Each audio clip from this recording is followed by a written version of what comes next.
오늘 말씀의 제목은 평신도 기도원이라는 그러한 제목입니다.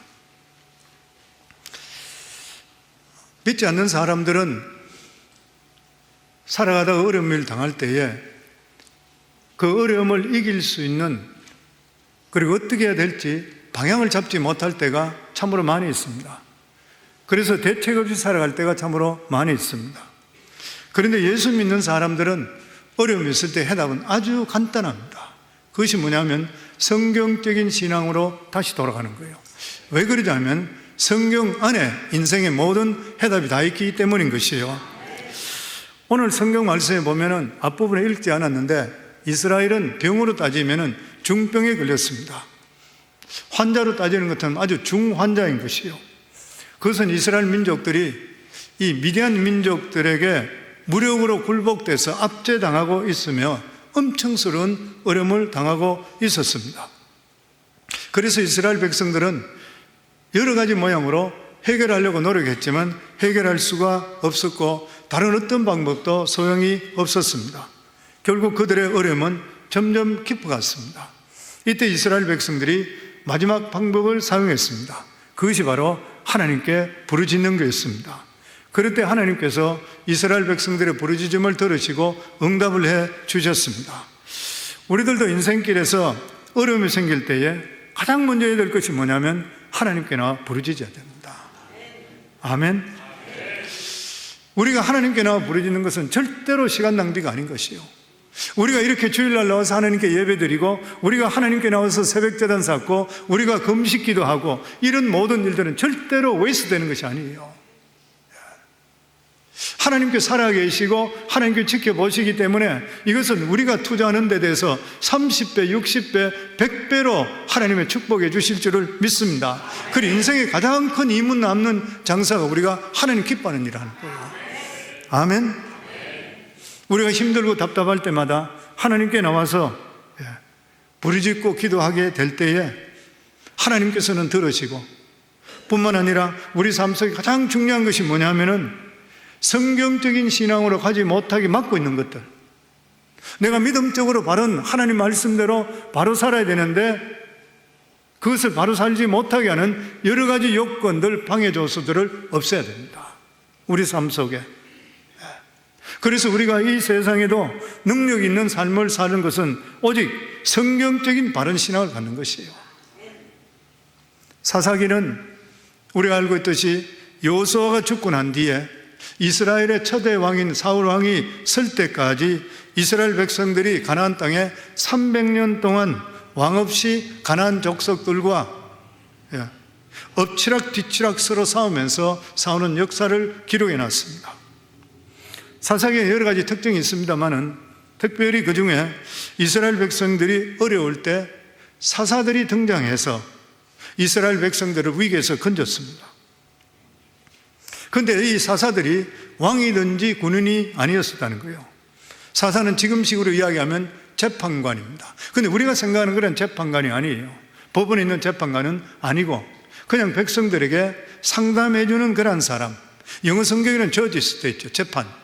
그런데 실제적으로 보면 누구를 재판하는 것이 아니라 양쪽 말을 들어보고 나서 그리고 신앙적으로 판단해주는 역할을 했던 사람들이 사사입니다. 그래서 다시 말하면 이때의 사사들은 평신도 지도자라 이야기할 수 있습니다. 지금으로 얘기하면 우리 교회의 목자든지 목양팀장이라 생각하면 되는 것이에요. 그런데 이 사람들이 평소에는 하나님 말씀을 가지고 사람들을 가르칩니다. 그러다가 이스라엘의 위기가 오게 될 때는 갑자기 그 사람에게 성령이 임하는 것이에요. 성령이 임하면서 군사적인 지도자로 변화됩니다. 그리고 이스라엘 백성들이 이끌어가서 적을 쳐부수고 이스라엘 백성들을 건져내는 역할을 한 사람들이 사사들입니다. 300년 동안 전체에 12명의 사사가 썼습니다. 그런데 오늘 나오는 이 기도원은 이스라엘의 5번째 사사입니다. 그런데 왜 믿음의 시리즈를 제가 계속 말씀을 드리고 있는데 왜 기도원을 정했냐 하면은 다른 사사들의 이름은 별로 나오지 않는데 히브리서 11장에 가면은 믿음의 선진들의 이름이 쭉 나오는데 그 중에 보면 기도원의 이름이 나오는 거예요. 그러니까 후세 사람들도 이 기도원의 믿음을 인정했는 것이에요. 그리고 기도는 우리가 누구나 잘 알고 있듯이 300명의 용사를 가지고 미디안 13만 5천 명을 섬멸시킨 아주 유명한 그러한 기도원입니다. 그런데 그는 하나님의 부름받기 전에는 아주 평범한 평신도 농사짓는 농부였습니다. 이스라엘 백성들은 이 기도원 앞쪽에 있던 사사인 삼갈이든지 드보라 같은 이러한 사사들이 있을 때 그들의 승리를 통해 40년 그리고 80년 동안 복을 받고 평탄했습니다. 그런데 드보라가 죽고 나서 미디안 민족이 쳐들어와서 그들에게 재물과 돈을 다 뜯어가 버렸습니다. 그리고 이스라엘 백성들은 7년 만에 완전히 알거지가 되어버렸습니다. 망해버렸던 것이에요. 그래서 밑에 일반 도시에 살질 못하고 워낙 와서 수탈을 하니까 살질 못하고 산 위로 도망쳐서 산속에 들어가 살았습니다. 너무나 힘들고 어렵게 되니까 이스라엘 백성들이 하나님께 부르짖습니다. 이 미디안 백성들을 통해 고통받는 것을 부르짖게 될 때에 하나님께서 그 기도를 들으시고 사람을 택한 사람이 누구냐면 기드온입니다. 기드온은 세상적으로 볼 때는 우러러 볼 사람도 아니고 성공적인 조건을 가진 사람도 아니고 전혀 별 볼 일 없는 그런 사람이에요. 특별한 능력이 있는 사람도 아니고 집안도 대단한 사람도 아니고 더더욱이나 그는 바알을 섬기는 집안에 영적으로 침체되는 집안에 그 섬기는 집안의 아들이었습니다. 또한 미디안 족속으로 인해 7년 동안 착취와 학대를 받아서 숨어서 겨우겨우 생명을 유지하는 비겁했던 사람입니다. 그런데 하나님의 사자가 기드온을 찾아왔는 거예요. 11절에 보면 여호와의 사자가 아비에셀 사람 요아스에게 속한 오브라에 이르러 상수리나무 아래 앉으니라. 마침 요아스의 아들 기드온이 미디안 사람에게 알리지 아니하려 하여 밀을 포도주 틀에 타작하더니, 하나님의 사자가 찾아온 사람은 전혀 이스라엘을 구원할 용사 같지 않는 사람이에요. 이때 기드온은 미디안 사람들에게 빼앗기가 수탈당할까 해서 혼자 먹을 곡식을 그것도 눈에 안 띄게끔 포도주 틀에다가 타작하고 있었습니다. 아주 평범하고 보잘것없는 사람이었습니다. 미디안 사람들이 두려워서 또 딴 사람과 나눠주기 싫어서 혼자 먹으려고 조금씩 곡식을 빻던 사람, 그는 아주 연약한 지파, 므낫세 지파의 사람이었었고 그것도 가장 보잘것없는 그 지파에서도 요아스 집안의 아들이었습니다. 인간적으로 볼 때 그는 용사가 될 가능성이 전혀 없습니다. 그런데 하나님께서는 기드온에게 나타나셔서 이렇게 말씀합니다.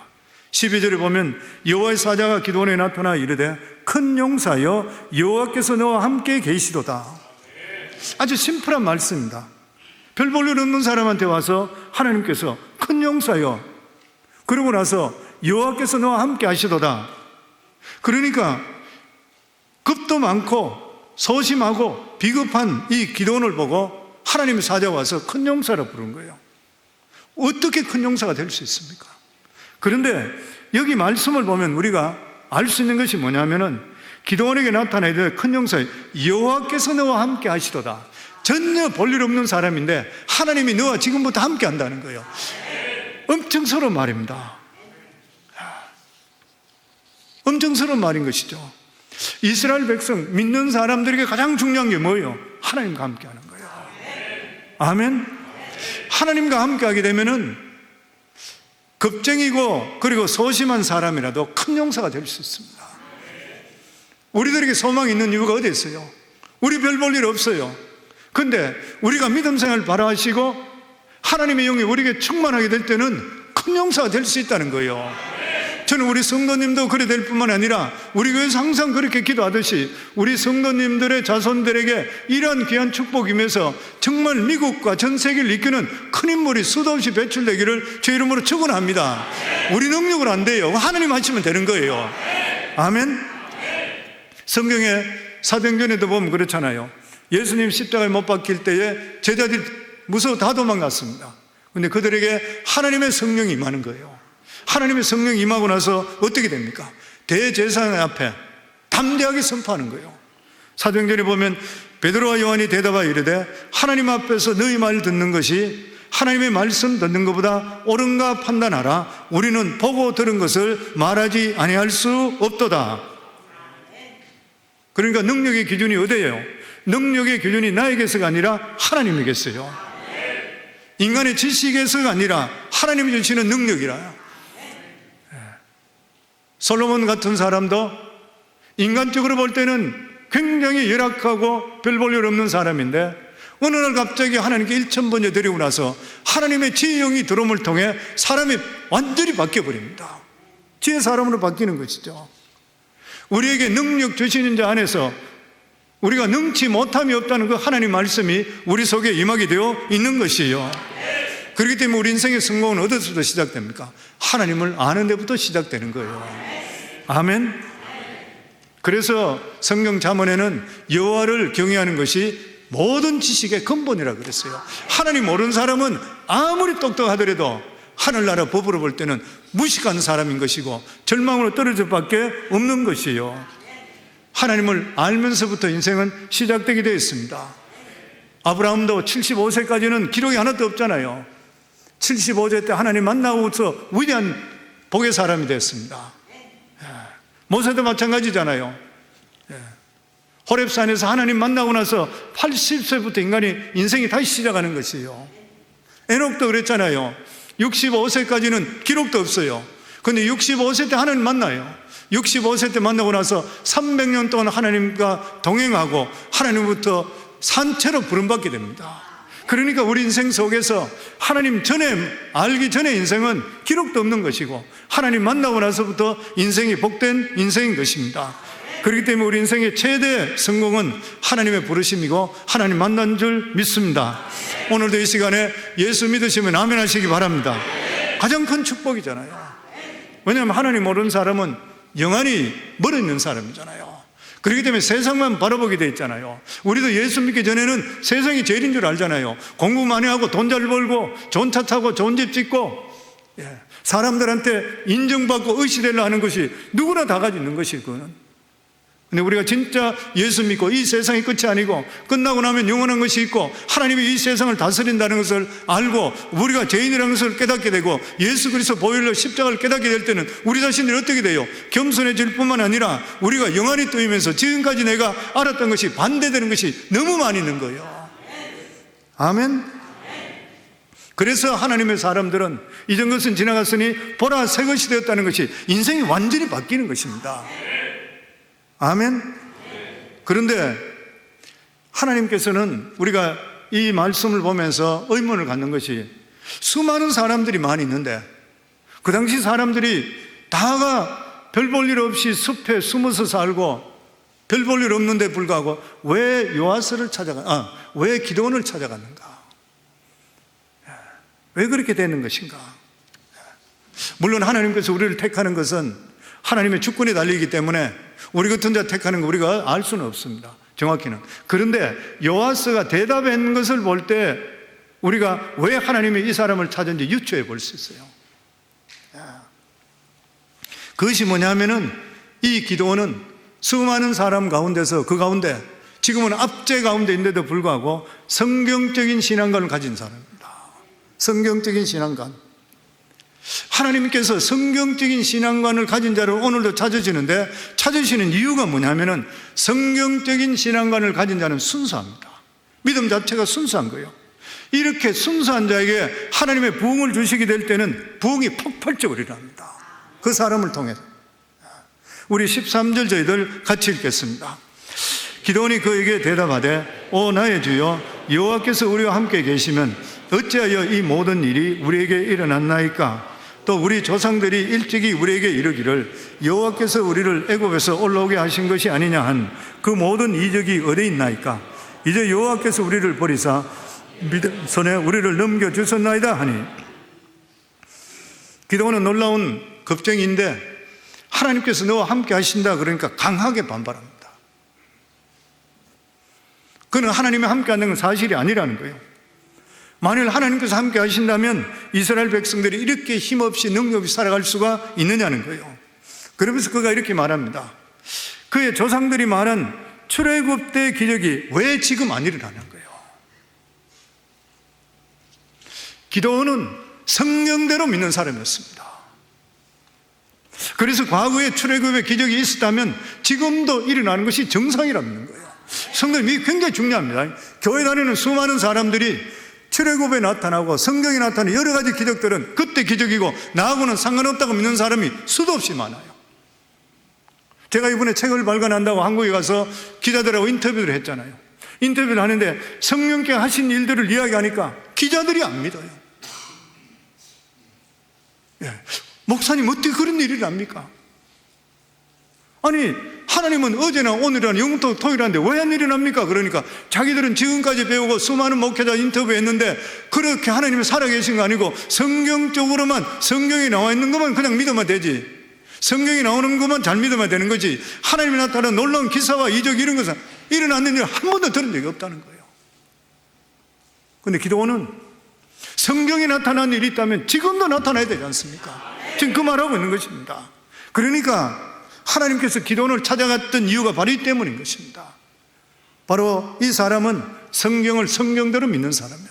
저는 우리 성도님 모두 다가 성경을 성경대로 믿기를 저 이름으로 축원합니다. 성경이 나타났다 그러면은 하나님 이것도 저에게 나타날 줄 믿습니다. 믿어야 되지. 그거는 그때 나타났어. 저 사람은 나하고 상관없어. 아니 지금 어떻게 그리 일이나? 그 사람은 인본적인 신앙인은 될지 모르지만 하나님의 기사와 이적에 함께하는 신본적인 사람은 될 수가 없는 것이요. 기독교가 뭔 것이에요? 기독교는 기적의 종교입니다. 아멘.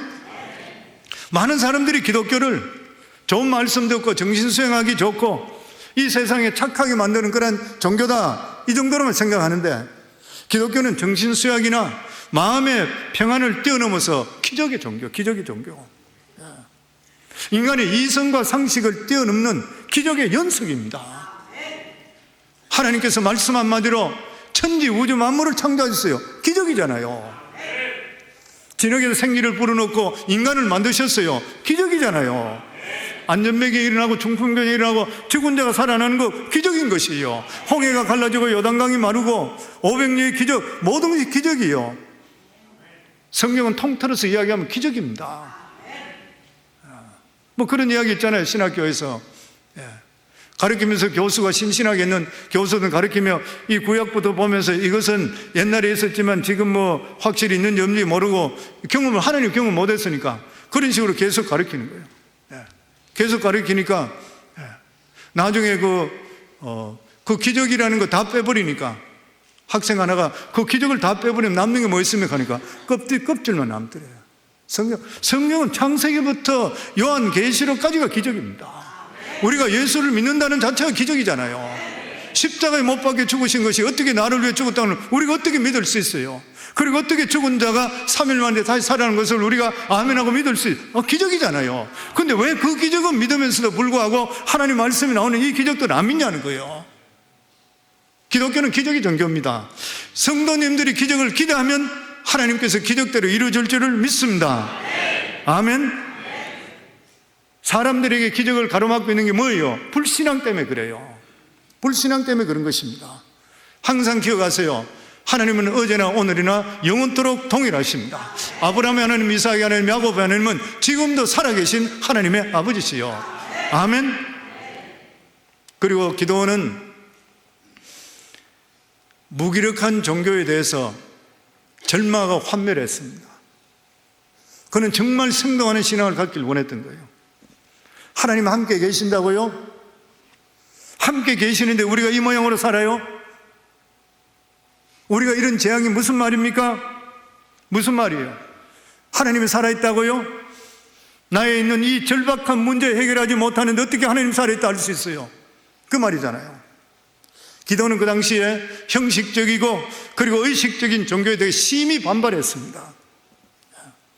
인간의 당면한 문제 하나 해결할 수 없는 그러한 종교, 형식적이고 의식적인 종교, 액세서리에 불과한 거예요.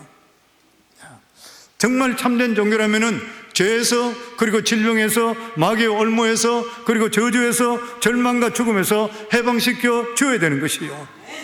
기도원이 원했던 것은 신학적인 하나님, 철학적인 하나님, 의식적인 하나님, 이야기 전설 속에 나오는 그런 하나님이 아니라 실제 살아 계셔서 자기와 함께하며 기사와 이적을 베푸시는 구원의 하나님을 원했던 것이에요. 아멘. 하나님은 오늘도 살아계시고 죄를 용서하시고 우리 죽음을 하나님께 해결해 주신 줄을 믿습니다. 의식주로 해결해 주는 줄 믿습니다. 우리가 예수 안에 있으면 백문일답이 뭐예요? 우리 살아가는 모든 삶이. 그럼 우리 예수 잘 믿으면 우리가 돈 벌고 우리가 의식주로 해결되나? 해결되지요. 성도님들, 하나님 예수님께서는 보리떡 5개 물고기 2마리로 5,000명을 먹였어요. 그리고 또한 베드로가 사업하다가 고기 잡다가 망해가 고기 하나 못 잡았는데도 불구하고 예수 믿고 나서 은혜 받고 깊은데 그물 던졌을 때에 대박 만나게 됐어요. 사업하는 사람도 예수 잘 믿으면 하나님께서 대박나게 해주셔요. 아멘. 질병으로 고통당하는 자들도 예수 안에 있을 때 하나님께서 예수 그리스도 이름 안에서 치유되는 놀라운 역사들이 수도 없이 임했던 거예요. 우리 인생의 문제가 뭐예요? 의식적 문제죠. 질병 문제죠. 그리고 죽음의 문제잖아요. 죽음은 예수님께 십자가에 못 박혀 죽으시 3일 만에 부활하심을 통해 영원한 천국이 있다는 것을 우리에게 환영해 주시기 때문에 예수 안에는 영원한 우리에게 삶이 있는 것이고 죽음이 없는 것이에요. 아멘. 저는 오늘도 우리 이 시간에 우리가 기도원과 같은 평신도잖아요. 우리 삶 속에 필요한 것이 뭐예요? 기도원과 같은 형식적인 신앙, 내가 이래서는 안 되겠다. 의식적인 그냥 신앙, 이게 아니라 참진리 대진 예수 그리스도에 대한 갈급함이 있어야 돼요. 내 자신의 삶에 하나님께서 수많은 사람 가운데서 이 기도원을 찾아갔던 이유가 뭐냐면 성경적인 신앙과 그 마음속에 애타는 마음, 그리고 또 마음속에 하나님에 대한 갈급함이 있었던 것이에요. 성도는 가만히 있다고 저는 적당히 왔다 간다고 하나님 능력이 임해요? 절대 안 그렇습니다. 내가 겪은 것은 절대 안 그래요. 성경에도 그래요. 보면은 내가 필요한 거 진짜 눈물 흘리고 막 간절한 하나님에 매달리고 할 때 하나님 능력이 임했던 것이지, 그냥 왔다 갔다 하면서 주려면 주고 말려면 말려야 될 일이 없다는 것이죠. 저는 우리 성도님 모두 다도 성경적인 신앙관을 갖기를 주 이름으로 축원합니다. 성경에 있다면 지금도 일어나는 것을 믿기를 주 이름으로 축원합니다. 그리고 생동하는 신앙을 갖기를 주 이름으로 축원합니다. 이렇게 기도원이 하나님을 만났잖아요. 만나고 나면은 누구든지 하나님을 경험하고 나면은 하나님께서 그 다음에 요구하는 것이 있습니다. 그것이 뭐냐면 믿음의 결단을 요구합니다. 믿음의 결단, 순종을 테스트하는 것이에요. 은혜 받은 기도원에게 가장 먼저 하나님 말씀이 뭐냐면 너희 아버지 집에 있는 바알 제단을 부수고 아세라 신상을 찍으라 그랬어요.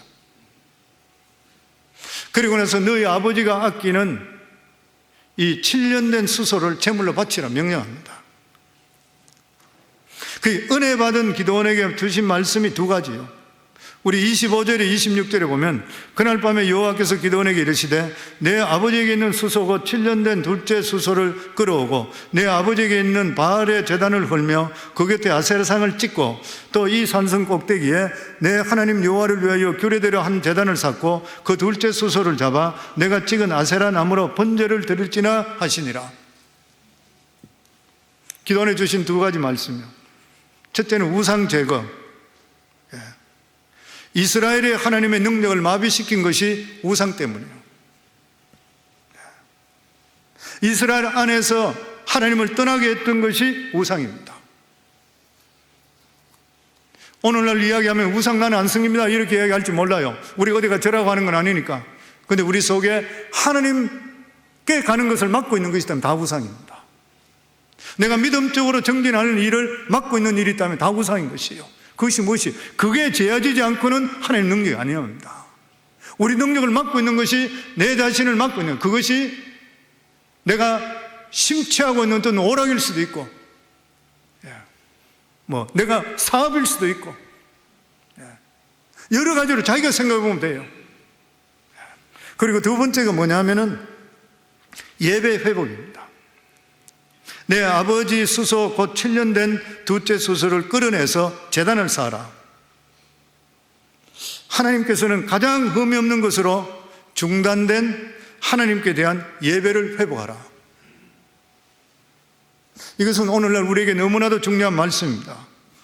우리 삶 속에 하나님이 기뻐하지 않는 것은 버리고 동시에 그동안 내가 믿음적으로 온전히 서지 못했던 중단된 예배, 기도, 찬양이 회복돼야 돼요. 우리 삶에서. 그런데 그 당시에 이스라엘 백성들 중에서 감히 바알 신상을 깨뜨릴 사람은 아무도 없었습니다. 왜냐하면 누구든지 바알 신상을 훼손하게 된다면 마을 전체가 재앙을 당하게 되는 것이고, 만약에 훼손한 사람이 있다면 재앙을 당하지 않기 위해서 훼손한 사람을 돌로 쳐주게 돼요. 하나님 은혜 받고 나서 지금 기도는 놀라운 시험 앞에 서게 됩니다. 하나님께서는 기도원에게 사람이 뭐라고 하든 누가 너를 보복하든 상관하지 말고 하나님 말씀에 순종해서 바알 신상을 부숴버리고 목으로 나무로 만든 아세라 상을 찍어가지고 그리고 제단에서 불로 떼라 그런 거예요. 만약에 이것이 사람들이 알게 된다면 사람들이 들고 일어나서 분노로 인해서 이 기도는 완전히 거기서 돌 맞아 죽는 거예요. 이 기도는 생각하고 고민하다가 도저히 낮에는 못하겠어. 낮에 했다 그러면 사람이 벌떼같이 일어날 것 같으니까 깜깜한 밤에 자기 아버지 집에 들어가서 아버지가 그 집을 신상을 지키는 자예요. 바알 신상을 깨뜨립니다. 그리고 아세라 목상을 찍어버려요. 그리고 아버지가 아끼는 둘째 이 수소를 잡아 제사를 드렸습니다. 그 다음날 아침에 동네가 완전 발칵 뒤집어졌습니다. 난리가 난 것이에요.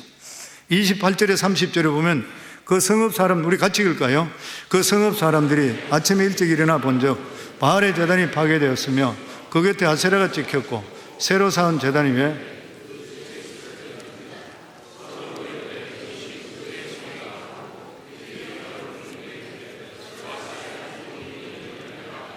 성읍 사람들이 요아스에게 이르되 내 아들을 끌어내라. 그는 당연히 죽을지니 이는 바알의 제단을 파괴하고 그 곁에 아세라를 찍었음이라 하니, 기본은 하나님 말씀대로 했는데 동네 사람들이 그를 끌어내고 죽이려고 하는 거예요. 하나님 말씀에 순종했습니다. 결과는 어떻게 해요? 위기예요. 목숨이 위기에 달렸습니다. 이제는 죽었구나, 위기인 거예요. 그런데 놀라운 일이 벌어집니다. 그것은 이 모든 신상을 보관하고 책임지는 기도원의 아버지 요아스가 일어나는 거예요. 일어나가지고 아들이 그랬으면 이 아들 때문에 지금 집안이 엉망진창이 만진창이 되어버렸고 수소까지도 지금 제단으로 죽여가지고 되었기 때문에 손해가 보통 많은 게 아닌데 자기 아들을 그냥 주면 안 될 때도 불구하고 아들을 두둔합니다. 이 아버지가 31절에 보면 요아스가 자기를 둘러선 모든 자에게 이르되 너희가 바알을 위하여 다투느냐? 너희가 바알을 구원하겠느냐? 그를 위하여 다투는 자는 아침까지 죽임을 당하리라. 바알이 과연 신일진데 그의 제단을 파괴했은즉 그가 자신을 위해 다툴 것이라 하니라. 기본의 아버지 요아스는 기도원의 행동으로 피해를 제일 많이 입었어요. 뭐 제단도 그러고 소도 그러고 가장 분노해야 될 사람이 아버지 요아스입니다. 그런데 이상하게도 요아스는 동네 사람들 오히려 책망합니다. 일어나가. 그 이유가 뭐냐면은 너희가 이스라엘 백성들인데, 우리 모두가 이스라엘 백성들인데 바알을 위해서 왜 쟁론하느냐? 다시 말해서 바알의 참신이면 자기가 알아서 스스로 지키지, 자기가 알아서 파괴된 자를 찾아서 처벌할 것인데 왜 이스라엘이 바알을 위해서 싸우느냐? 이것은 기도는 전혀 예측하지 못했던 일입니다. 기도는 이제 아버지 손에 끌려서 죽는다고 그렇게 생각했던 것이에요. 근데 놀랍게도 기도의 예상을 벗어나고 결과적으로 그 아버지 요아스가 이 일을 통해서 눈이 가렸던 것이 비늘이 벗겨지듯이 역적으로 회복됩니다. 우리가 하나님께 예배드리는 것은 엄청난 능력을 나타낸 동시에 그 뒤에 마귀가 잡고 있는 미신적으로 살아오던 사람들의 눈에서 비늘이 벗겨져요. 이것은 하나님께 하시는 일이고 그리고 성령이 하시는 그러한 일입니다. 우리가 바른 믿음으로 바로 서게 될 때에, 우리가 바른 믿음으로 서는 순간에 주위 사람들이 변화의 역사가 임하게 되는 것이죠. 그래서 말씀에 순종하게 되니까 결과적으로 원수가 친구가 되는 역사가 임했던 것이에요. 그렇기 때문에 성도님들, 우리가 하나님 말씀대로 한번 살아보세요. 하나님 말씀대로 바로 살아보시면은 이렇게 되면 원수 될 것 같고 안 될 것 같은데 뜻밖의 일들이 우리 속에 임하게 되어 있는 것이에요. 왜냐하면 하나님께서 계시기 때문에 그렇습니다. 아멘. 그리고 더 놀라운 일은 뭐냐 하면은 미친 듯이 날뛰던 성읍 사람들이 이 요아스의 이야기를 듣고 나서 꼼짝 못하고 물러간 것이에요. 만약 기드온이 나섰더라 그러면은 그냥 두질 않았을 것이에요. 그런데 지금까지 자기 편이라 생각했던 사람이 하루아침에 변하게 되니까 모두가 하나님 능력을 두려워하는 것이에요. 그러면서 그들이 이렇게 말합니다. 32절입니다. 같이 읽겠습니다. 그날에 기드온을 여룻바알이라 불렀으니 이는 그가 바알의 제단을 파괴하였으므로 바알이 그와 더불어 다툴 것이니라 함이니라. 더욱이나 사람이 그때부터 기드온을 기드온이라 부르지 않고 여룻바알이라. 여룻바알이란 뜻이 뭐냐면 바알과 싸운 사람이라. 자기들이 생각하는 위대한 신인 바알과 싸워서 바알을 파괴한 자라. 기드온이 이 바알을 파괴하고도 죽지 않는 것이 그때 그 당시 백성들은 굉장히 충격이었습니다. 지금까지 자기들이 두려워서 손으로 대지 못했던 것을 기드온이 바알을 부숴버린데도 불구하고 아무 일이 안 일어나는 것이에요. 그래 되니까 어떻게 돼요? 사람들한테 마음속에 오는 것이 바알은 부셔도 되는구나. 마음속에 그런 말이 들었던 거예요. 아, 바알은 별 볼 일 없구나. 이런 믿음이 들어오는 것이에요. 그래서 기드온은 자기 아버지 집에 있는 이 바알 하나를 부쉈지만 이것이 이스라엘 전체적으로 파급됩니다. 이때부터 전체적으로 바알 신상이 파괴되기 시작하는 거예요. 그래서 성도님들, 이게 중요한 이유가 한 사람이 성경적인 믿음으로 바로 서게 되면 그 사람이 바로 섬을 통해 그 사람 통해 주위에 놀랍게 파급되는 거예요. 저는 우리 성도들이 그렇게 되기를 원합니다. 누가 뭐라 한데도 나는 바른 믿음으로 서리라.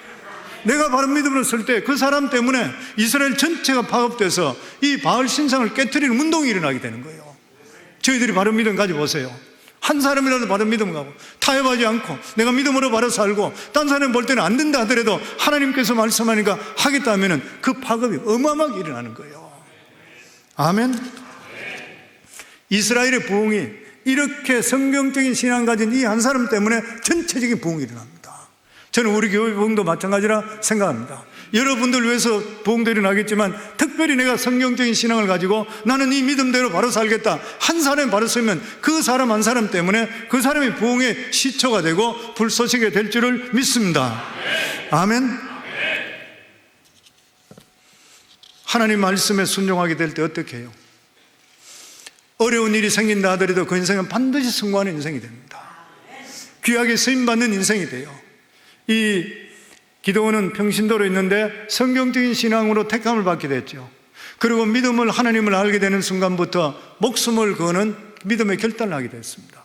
그러고 나서 하나님께서 그를 여룻바알이라고 이렇게 세워주시고 그를 통해 수많은 사람들에게 복음이 전개되기를 시작했던 것이에요. 이런 일이 수도 없이 많습니다. 윌버 체퍼먼 박사가 런던에 있을 때 구세군 창시자인 윌리엄 부스 장군을 만날 기회가 있었습니다. 윌리엄 부스 장군은 80살의 고령인데도 불구하고 왕성하게 활동을 하고 있을 때예요. 이 체퍼먼 박사가 박사님, 대간절 박사님이 지금까지 이렇게 큰 일, 구세군을 일으켰으니까 대단한 일이잖아요. 이렇게 큰 사역을 일으키는 성공하시는 이유가 어디에 있다고 생각합니까? 그러니까 잠시 주저하다가 눈물을 흘리면서 이렇게 고백했습니다. 내 비결은 오직 하나님 한 분만 섬기는 데 있습니다. 사실 나보다 더 우수한 사람도 많고 좋은 기회를 가졌던 사람도 많았습니다. 그러나 나는 런던의 가난한 사람을 향한 주님의 뜻을 깨닫고 내 삶을 하나님께 전적으로 바치기로 작성했습니다. 그날 이후로부터 하나님께서 나와 함께 하시고 나를 통해 많은 일을 이루어 주셨습니다. 오늘날 구세군을 이룬 것이 내가 한 것이 아니라 모두 하나님이 하신 일입니다. 윌리엄 부스가 구세군을 창설하고 하나님의 복음을 전했던 원동력이 뭐냐면은 하나님께 전적으로 헌신됐던 그의 신앙이었습니다. 하나님을 올바로 섬기게 되면 하나님께 우리 삶을 책임져 주시고 우리 삶을 우리가 생각하지 못하는 좋은 길로 이끌어 줄 줄 믿습니다. 그래야지 하나님의 살아계신 역사를 체험하게 돼요. 사람들이 자기 것을 자기 것이라면 하나님께서 우리를 사용할 수 없습니다. 그렇잖아요, 보면. 왜냐하면 우리한테 허락을 받아야 되잖아요. 내 건데. 그렇잖아요. 물질도 내 것이 아니고 하나님 거라 그러면 야, 어디 물질을 보내라 하면 예 하고 보냈는데 아직 내 거라고 생각해 보내라 하면 이거 내 건데요. 쓸 수가 없어, 하나님께서. 사용할 수 없는 일인 것이에요. 그러나 하나님께 전적으로 내어놓게 되면은 하나님께서 우리 허락 없이 마음대로 사용합니다. 하나님께서 우리를 마음대로 사용하는 것만큼 더 큰 축복이 없는 것이 하나님께서 사용하는 것만큼 하나님께 우리가 생각하는 것보다 30배, 60배, 1000배, 만배로 하나님께 돌려주시고 복을 주시는 하나님이시요. 만주의 주 하나님께서 우리 같은 자를 들어선다는 자체만 우리 인생의 가장 큰 축복인 거예요. 아멘. 저는 저와 여러분 모두 다가 진정으로 하나님을 섬기는 종이 되기를 주 이름으로 축원합니다. 고아의 아버지 조지 뮬러 5만 번 기도해서 5만 번 응답받았다는 사람이잖아요. 이 사람에 대해 신기한 게 뭐냐면은 3,000명의 고아들을 돌보는데 한 사람한테든지 손을 벌린 적이 없다는 거예요. 사람한테나 기관에 가서 우리를 도우러 한 적이 한 번도 없다는 거예요. 3,000명의 아이를 먹이고 입히고 교육시키고 이끌어주고 다 하는데 얼마나 많은 돈이 들었겠어요. 근데 한 번도 사람에게 손을 뻗친 적이 없대. 뭐 그런 이야기들 책을 보면 너무 많이 나와 있잖아요. 우유가 떨어질 때는 우유 배달차가 큰 트럭에 엎어주는 바람에 우유를 갖다 주고 가는 길도 있고 하나님처럼 다 하시는 거예요. 모든 것들이. 조짐을 이런 말 했습니다. 나는 어느 날 죽임을 당했습니다. 나에 대해서 죽었고, 저는 이 말이 너무 마음에 오는 것 같아요. 자기 자신에 대해 죽어야 돼요.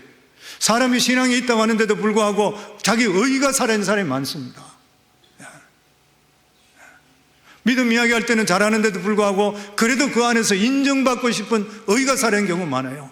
그런데 지금 여기는 조지 밀러는 나는 어느 날 죽임을 당했습니다.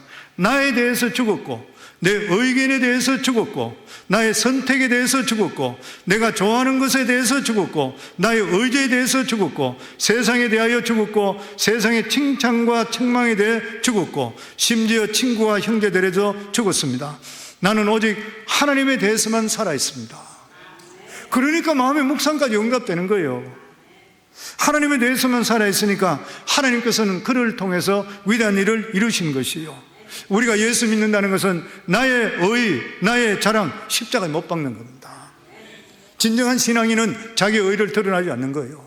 우리가 잘 알고 있는 이중표 목사님, 한신교회, 지금은 소천 하신 분이잖아요. 한국의 아주 대표적인 교회고 아주 유명한 분이시잖아요. 원로시고 옛날에 원로였었고. 근데 이분이 옛날에는 이분의 유명한 것이 별세 신학이 별세. 사람이 죽으면 별세. 별세 하셨다니까 죽었다는 신학이죠. 이렇게 되기 전까지 이분은 자기가 의가 살아있었다는 사람이잖아요. 교회를 내가 어느 정도 교회가 커졌는데 교회에 분란들이 생기는 거예요. 목사님은 비판하는 것이에요. 그걸 참질 못하는 거예요. 어느 날은 예배 드리는데 뒤쪽에 찬양대가 앉아 있는데 뒤쪽에 있는 여자 집사 한 분이 목사님 설교하고 있는데 목사님에 대해서 뭐 설교에 대해가 이런저런 말을 했던가 봐요. 목사님이 여기서 화가 나가지고 설교하다가 성경책을 들어서 뒤로 던져버렸던 거예요. 이게 그 여자 집사한테 얼굴에 맞아버렸어요. 피가 났어요. 교회가 난리가 나잖아요. 그러니까 목사님 제발 좀 내려오세요. 이렇게 끌려 내려가 버렸어요. 목사님이. 목회 완전히 끝나버렸습니다. 자기 인생은 끝났다 생각했어요. 그래서 자기는 목회 못한다 그러고 그리고 목회 안 하고 아예 시골로 가버렸어요. 수년이 지났습니다. 정말 이 목사님이 다듬어지기 시작했네요. 사모님이 여보 우리 목회 다시 시작해요. 나는 할 수 없어. 아니 이제는 될 것 같아요. 그래서 목회 시회를 시작했는데 이 목사님 목회가 엄청스레 커졌잖아요. 수많은 사람들의 영향력. 그리고 목회자들 중에서도 어려움 당하고 실수해서 어려움 당하고 이런 분들은 이 이중표 목사님 찾아가면, 이중표 목사님이 자기가 교계 원로기 때문에 기자들부터의 방송국 이야기에서 무마까지 시켜주는 그 일까지 다 했어요. 대단했던 분이잖아요. 그래서 이분의 신학이 별세 신학이요. 나는 죽었다. 죽은 것이 눌러도 꿈틀거리지도 않고 죽었다는 거예요. 우리 예수 믿는 게 그래서 우리는 십자가를 통해 예수가 죽음과 우리 죽음이 동시에 예수 죽음, 내 죽음인 거예요. 우리가 침례받을 때 예수 죽음과 마찬가지로 예수 믿는다는 것은 내가 죽는 것이라. 내가 살아나서는 안 돼요.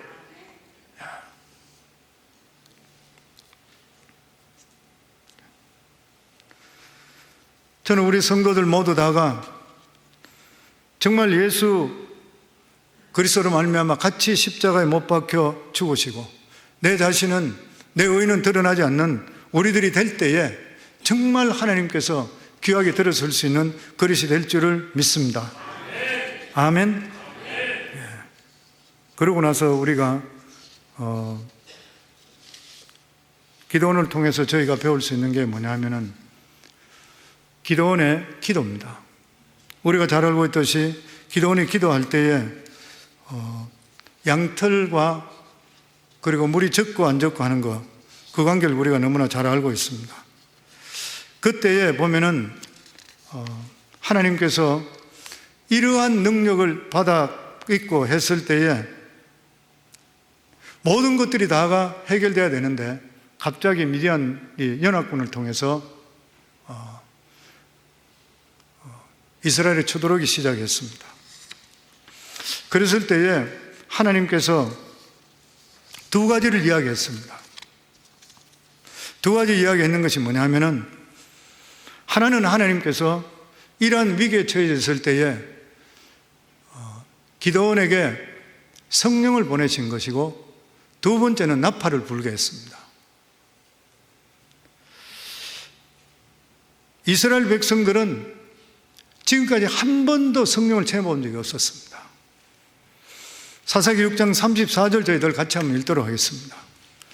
여호와 영이 기드온에게 임하시니 기드온이 나팔을 불매 여호와 아비엘셀이 그의 뒤를 따라 부름을 받느니라. 이스라엘 백성들은 성령의 능력이 얼마나 강한지를 체험해 보지를 못했던 것이에요. 우리 인생에 성령 충만 받는다는 것이 얼마나 중요한 일인지 모릅니다. 왜냐하면 성령 충만이라는 말이 뭐냐면은 하나님의 능력이 사람 속에 들어오는 거예요. 하나님의 능력이 사람 속에 들어옵니다. 우리가 일반적으로 예수 믿는다는 것 믿고 성령을 통해 믿는 것 또 다른 경험인 것이죠. 우리가 예수 그리스도 믿는 것은 우리 속에 성령이 내주하시는데 이건 성령이 내주하시기 때문에 우리가 고백합니다. 그런데 성령의 능력은 충만함으로 임하는 거예요. 우리 속에서 성령의 능력이 임하게 될 때는 이것은 우리의 생각과 상상을 뛰어넘습니다. 제가 이런 이야기 자주 하는 이유가 저는 평신도로 있을 때에 어려움을 많이 당했습니다. 금식도 많이 하고 산기도도 많이 하고 그런 것들을 통해서 성령의 능력을 체험한 적이 있습니다. 그런데 성령의 능력을 체험하는 순간에 나 아닌 하나님의 능력이 내 속에서 말씀하시고 이야기하시고 행하는 것을 내 자신이 분명히 깨달을 수 있게 돼요. 능력이 나타나게 되어 있습니다. 이렇게 성령의 능력이 우리 속에 들어올 수도 있고 뿐만 아니라 주위 사람들까지도 하나님이 역사하십니다. 왜냐하면 만물은 하나님 손에 다 있기 때문인 것이에요. 그러면서 하나님께서 성령의 충만함을 가짐을 통해 담대함을 갖도록 만들어주고 그리고 나서 나팔을 부르라 그랬습니다. 미디안에 13만 5천 명이 쳐들어오는 것이에요. 나팔을 모을 때 이제는 전쟁을 치르기 위해서 군대를 모으는데 나팔을 모으니까 3만 2천 명이 모였습니다. 이제 이 군사를 이끌고 13만 5천 명과 싸워야 되는데 기드온은 자신이 없는 거예요. 앞에는 새카만 적군들이고 자기는 3만 2천 명인 거예요. 용기가 나지 않습니다. 기드온은 한 번도 전쟁을 해본 경험도 없어요. 그렇다고 용기가 특출한 사람도 아니고 그는 비겁하고 비굴한 소심한 그런 사람이었습니다. 그는 고민하다가 하나님께 표징을 구합니다. 저는 이게 굉장히 중요하죠. 중요한 일이 있을 때는 우리가 기도로서 반드시 표정을 구해야 됩니다. 중요한 일이 있을 때. 우리 36절에 37절입니다. 같이 읽겠습니다. 기드온이 하나님께 여쭤되 주께서 이미 말씀하신 같이 내 손으로 이스라엘을 구원하시려거든 보소서 내가 양털 한 뭉치를 타작마당에 두리니 만일 이슬이 양털에만 있고 주변 땅은 마르면 주께서 이미 말씀하신 같이 내 손으로 이스라엘을 구원하실 줄을 내가 알겠나이다 하더니 기브온은 자기 힘으로 전쟁에 이길 수 없다는 걸 알았습니다. 그렇다고 도망칠 수도 없는 상황인 것이요. 그래서 하나님께 매달리는 거예요. 매달릴 때에 마음에 확신이 없게 되니까 하나님, 만약에 양털 한 뭉치를 마당에 두는데 오늘 밤에 이슬이 올 때에 양털만 이슬이 졌고 땅은 드라이 되면은 주님께 하신 일인 줄 믿겠습니다. 그럼 제가 전쟁 나가겠습니다. 근데 아침에 일어나니까 정말 양털만 완전 물기로 짧으면 물이 나올 정도로 이슬이 확 젖어들고 그리고 땅은 완전히 드라이 되어 있어요. 그런데도 불구하고 이 기드온은 확신이 안 섰습니다. 그래서 하나님께 또다시 묻어서 하나님 죄송합니다. 오늘 밤에 한 번 더 이번엔 땅이 젖고 그리고 이 양털이 드라이 되게 되면은 하나님 확실히 알겠습니다. 하나님께서 들었습니다. 하나님은 우리가 연약한 기도하는 거 하나님께서 믿음 없다 이렇게 이야기 안 하십니다. 우리가 약한 대로 기도하면 할수록 하나님께서 들으시고 하나님 응답해 주세요. 아멘. 그래서 어떤 사람은 그렇게 이야기합니다. 이거 하나님 시험하는 거 아닌가? 불신앙이 아닌가? 절대 불신앙 아닙니다. 왜 그러냐면은 우리가 하나님을 시험한다는 것은 아예 처음부터 하나님을 믿지 않을 목적으로 하는 기적을 요구하는 것은 하나님 시험합니다. 높은 데 뛰어내릴 때니 막아주세요. 독약을 마시도 죽지 않는다 그랬으니까 한번 시험해 보겠습니다. 이거 하나님 시험하는 거예요. 이거는 하나님을 상식 이하로 끌어내리는 거예요. 그러나 우리가 이 세상 살아가면서 하나님 말씀대로 살고 싶은데도 불구하고 너무 약하고 믿음이 부족해서 자신이 없을 때 있습니다. 그때 하나님께 내 연약함을 솔직히 고백하고 하나님께서 나와 함께 하시는 것을 보여달라고 간구하는 것은 절대 불신앙이 아닌 것이에요. 이러한 간구는 우리들에게 필요합니다. 우리가 막다른 골목으로 갔습니다. 위기에 처해졌는 것이요. 믿음이 흔들릴 수밖에 없잖아요. 믿음이 있다 한다 하더라도 내가 믿음 안에 확실히 선지 어떻게 알 수 있어요? 흔들리잖아요.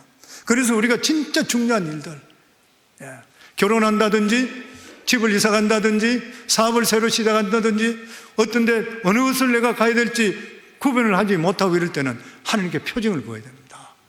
나중에 우리가 계속적으로 표징을 구해서 확실히 들을 수 있고 이것이 나에게 확실히 임하게 되면 그 다음부터는 내 마음속에 확신이 오기 때문에 표징이 없더라도 하나님의 음성이나 기도 가운데 내가 확인할 수 있어요. 그렇게 되기 전까지 아니면 내가 확실히 모를 때는 표징을 구해야 되는 것이에요. 그랬을 때에 하나님께서 이 기드온의 기도를 다 들어주셨습니다. 그랬을 때에 32,000명 있는 그 군대가 이때에 충분히 이길 수 있다는 믿음이 들어온 거예요. 그런데 하나님께 뭐라 그럽니까? 32,000명 너무 많다. 두려워하는 자는 내보내라.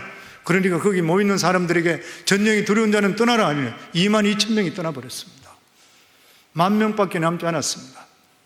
그들은 물가로 가서 물을 먹이게 해라.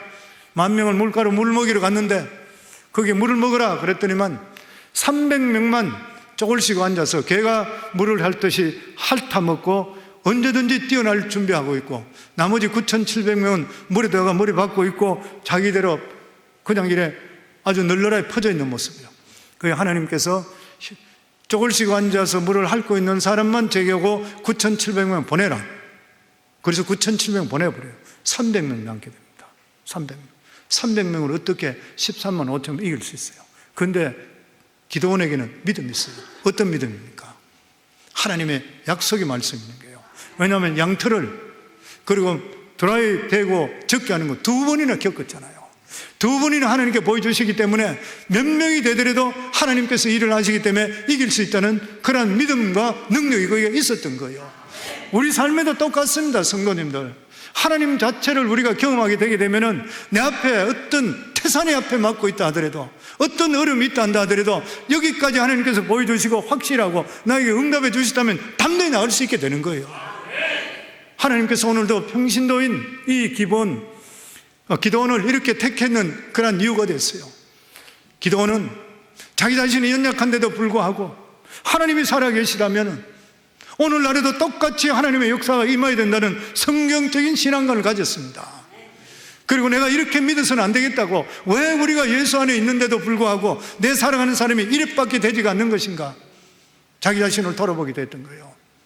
그렇기 때문에 성도님들, 저는 우리 성황교회 성도님 모두 다가 성경적인 신앙으로 하나님이 나타난 이 말씀은 어제나 오늘은 영원토록 우리에게 이루어진다는 것을 믿기를 주의 이름으로 축원합니다.